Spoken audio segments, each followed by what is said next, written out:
Welcome to Books and Beer. We are back at Salty Nut Brewery. They hosted us at the very beginning of our show, and we're so happy to be back. Today we have the Nut House Stout. It is a 10%, and it tastes like it. It's a British-style imperial stout. So we have a lot of interesting picks, I think, for this one. A lot of plays on what the beer is and tastes like. I'm excited. Yes. Anyway, yes. What you got? Well, I'm starting off with something that I was so happy to come across. I found this in Hoopla, so it was a digital ebook, but we also have a hard copy in the system. So if you are just tried and true to books themselves, you can check out an actual book of this. North Alabama Beer, an Intoxicating History. All right, it's written in 2017, and what this book does, it's only 160 pages, so really, you could sit down with a beer and just sit here and read this for like a couple hours and be done. And there's a lot of history put into it. It starts off with the introduction of beer in Alabama in 1819. Gives you statehood and beer, just like this. That's what it is. Just saying. Well, then again, that who knows. But yeah, so this was. Kind of follows the history of what Alabama did in regards to beer when it comes to, prohibition and everything. And it takes you step by step through the history. And then it brings up the 2004 grassroots organization Free the Hops. Yes. Which, if you were around in Huntsville or even anywhere in Alabama in 2004, all of the home brewers got together and just seemed like popping up breweries everywhere, which is wonderful. We have so many great breweries in Alabama now. And it covers that. And it's just a really neat general history of this. Now, I will say, they have dozens and dozens and dozens of this type of book. So if you want a book on the beer history in Michigan, they have that. If you want a book on the beer history of Colorado, they have that. But they also have regions and cities within states, like this one that's just specifically North Alabama's history. And so, really, if you just go into Hoopla and type that in, you will find whatever region you're looking for. It's great. So I just thought that was neat. Neat little book I came across. All right. So I chose this book, Love in a Nutshell, because we are drinking the Nut House Stout. So good. You just say, I love those play on words. So good. This is Janet Evanovich with Dorien Kelly. It was written in 2012. Now, Dorien Kelly is from Michigan, which, Heather, what part of Michigan? Do we know? Traverse City area. Oh, really? Yeah. Okay. Yeah, we're both Michigan girls. Cool. So, yeah. And so she really gives, just a synopsis. This is a love story with a little suspense, and it takes place in a brewery. So, I thought this made a great book for one of my reviews. But yeah, so she really brings in a lot of Michigan, and it's just knowledge about the cities, the area. The town that they live in is made up, but it's based off of a town about an hour south of Traverse City, so like right around here. Yeah. Okay, swing on the right way. To the other side. So Kate just lost her job. I believe she was in the Detroit area, lost her job, husband left her. So she goes to her parents' summer house up there on the coast, decides to turn it into a B&B, but she has no money. So she gets a job at a local brewery, even though she hates beer. That's a shame. Well, I think she comes to like it by the end. And at least the brewer, Matt. There it is. So, but yeah, so this novel has some suspense to it because Matt's wanting someone to go in kind of undercover and figure out who's sabotaging his brewery. And since she's new to the town but knows the area, she spent summers here, he hires her and promises her like $20,000 so she can figure out who's sabotaging his brewery. And so you get that little bit of a suspense thriller in the end, and it's a slow burning romance. So, it sounds like it could be the next Nicholas Sparks movie. Just very similar storylines. Yeah, I mean, I could easily see this becoming like some Hallmark movie too, So, great little novel. I think I've probably read 2 of Janet Evanovich's novels prior to this. And so yeah, if you've never read her, she's fun. It's just a fun novel. My last book, this is a book that I have actually been waiting months to read. And even though I put myself on the list, I still didn't get it in time to read it, to review it for this, so I wouldn't have bought it. That's happening a lot with me. This donated to I know. I'm donating them. The Wife Upstairs by Rachel Hawkins came out, I think, the first or second week of January. This book is a Southern Gothic mystery, thriller, romance. It's got just about everything. It's kind of, if you mixed Rebecca with Jane Eyre and set it in Mountain Brook, Alabama. The author here is a local girl. So Interesting. Yes, she sets it in Mountain Brook. Now I used to live in Homewood, so when I was reading this, I mean, a lot of the places she's mentioning, I'm like, I know where that is. So, I mean, you can tell that she really based it off of just that little neighborhood. And so the lady, Jane, she is a dog walker to wealthy families.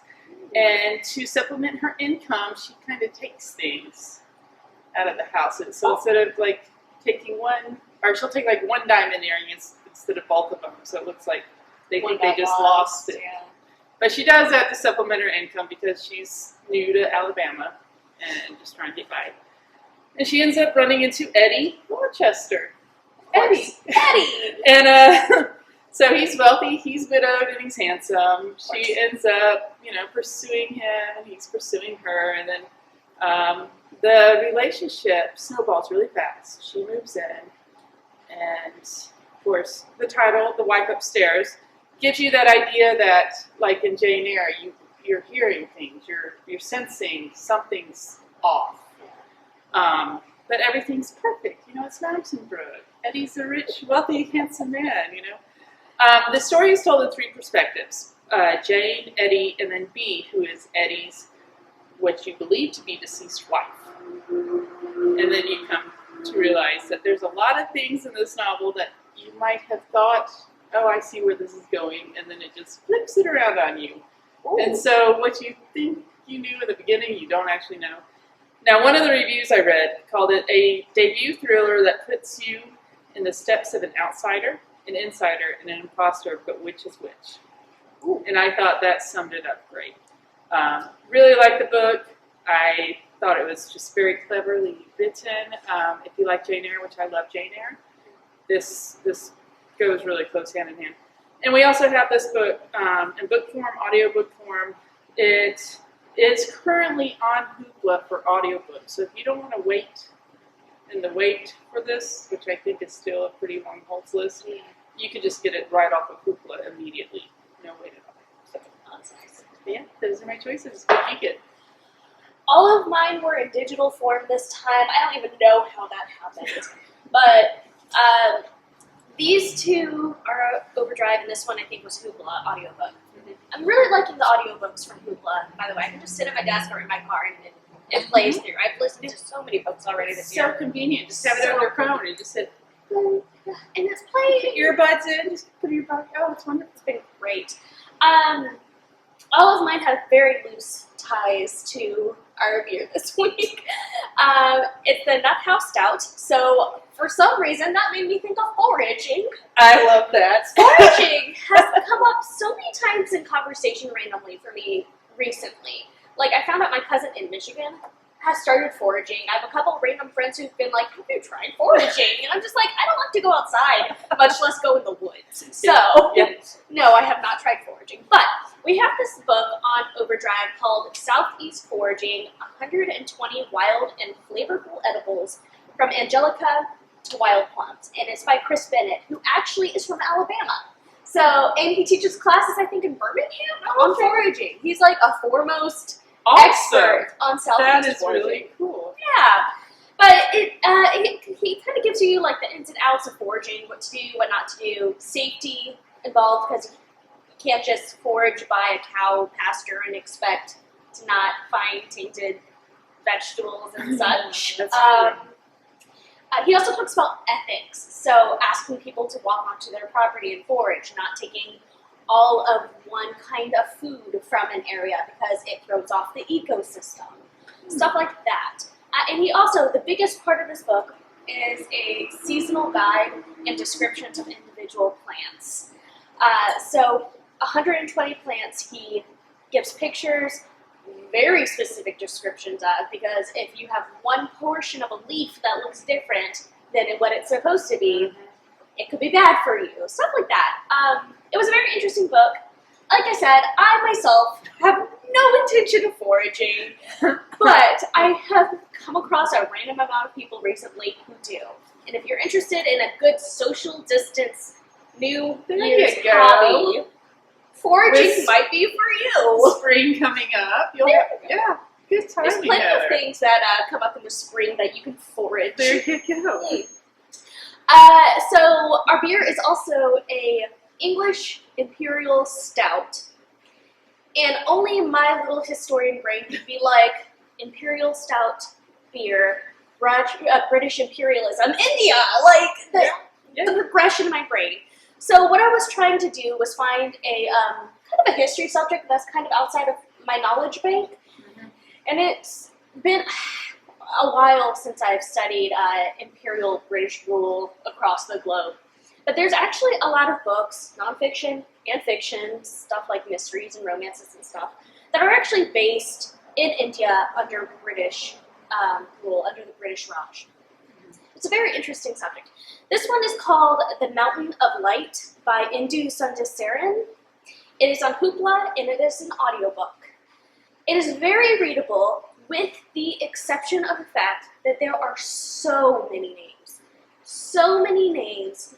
They're all Indian as well, so the difference between the names are sometimes a single syllable, and this reader reads relatively fast, so you're just like, wait a minute, who are we talking about? Anyway, so the Mountain of Light actually refers to a diamond called the Koh-i-Noor. The Koh-i-Noor is one of the largest diamonds in the world. Originally, it was 186 carats. Wow. So, huge rock. Huge rock. And it focuses on how the Koh-i-Noor was passed down from ruler to ruler in India and Persia and Afghanistan, and eventually it ends up in the possession of Queen Victoria of England after she annexes the Punjab.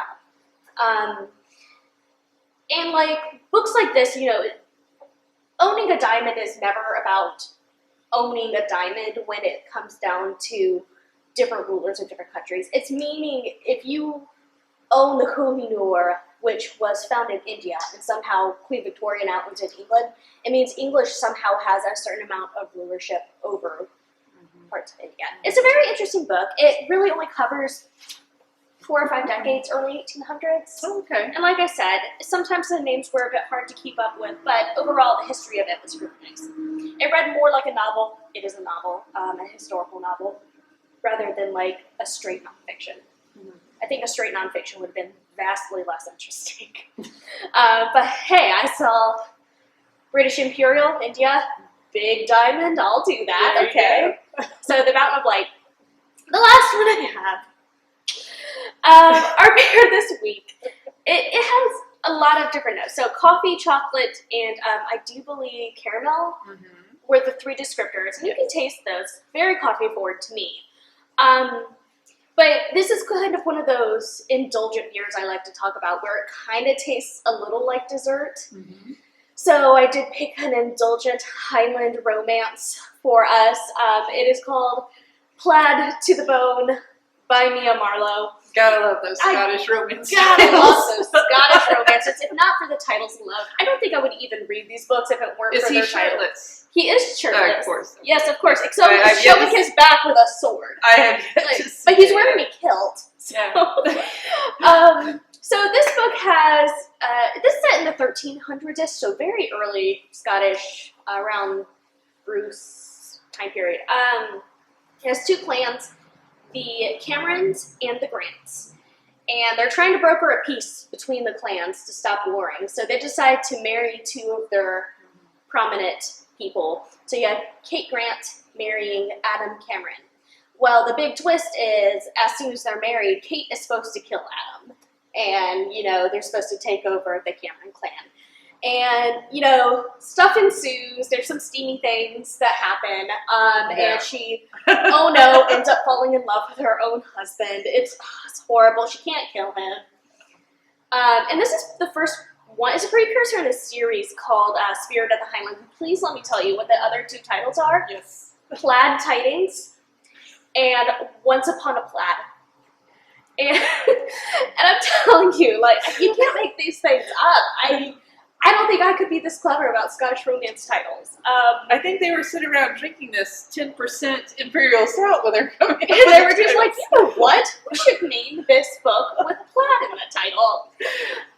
It's not the first Scottish romance I've read. It's definitely not going to be the last. It's a very short read. It was a very surprisingly short read, considering it's part of a series.